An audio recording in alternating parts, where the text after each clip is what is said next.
I can do all things through him who strengthens me. And so we ask the question, where does the power of Christian contentment come from? Does it come from you? Is the answer within? No. Christian contentment, as we've already mentioned, it is found in God and in and through the sufficiency that he supplies in Christ. And we must be careful as we think about this verse. It's a very popular verse in our culture. We must be careful not to commit the fallacy of reading between the lines, i.e., reading into any verse what you think it implies while divorcing it from its context. Do you see? Reading into it what you think it implies while divorcing it from its context. That usually happens when we are familiar with one verse of a book and not the entire book. Or maybe one verse at a time, but not the entire context. We can draw illogical conclusions or conclusions that are not derived from the text or the passage itself. And so we cannot merely take verses and see how they relate to us without first seeing how they relate to the rest of the book. This verse, it doesn't provide, contrary to our culture, it does not provide a basis for a type of omniscience. Do you know what I'm talking about when I say that? It doesn't provide for a type of omniscience. Therefore, it is not a basis for being able to correctly answer all the questions on a test. Do you see? But so often people go here for that type of thinking.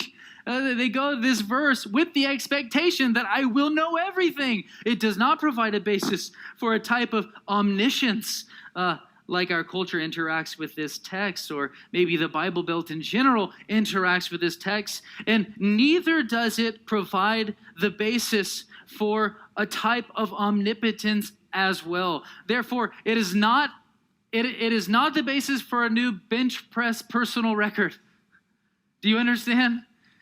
Not a new PR. This isn't something that, you get the black eye black and you put it on, Philippians 4:13, and you just go tackle someone and you give them a concussion or something. It's not that verse.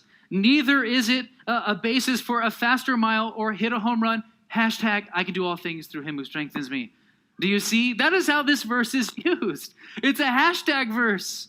And that is a type of omniscience or a type of omnipotence, or it's like we enter into a sphere of just wholeness or superhuman strength. Praying or chanting this verse, it doesn't allow one to enter into a sphere of superhuman strength. Those are not proper uses of this text. Those are abuses of this text. Those are misuses of this text, because what this verse says is that the source of strength in this verse is not in one's muscles. The source of strength in this verse is not one's rigorous study discipline or one's supposed maybe good luck or good looks, but it is found in one's union with Jesus Christ. And Paul says, I have learned to be content whatever circumstances I am in, whether it be poverty or prosperity, whether it be hunger or abundance. And the reason I can do this is because Christ, my Lord, graciously strengthens me. That's what this verse is about.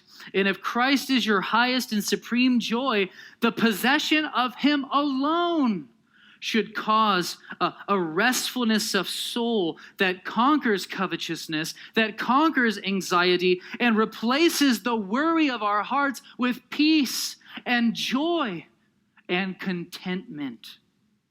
Christ is the answer. Christ provides comprehensive contentment. It's all found in him.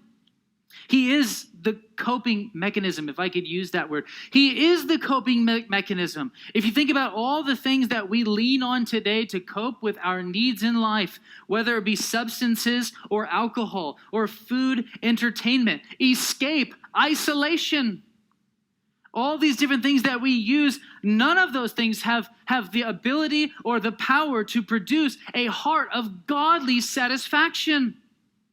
You won't find it there.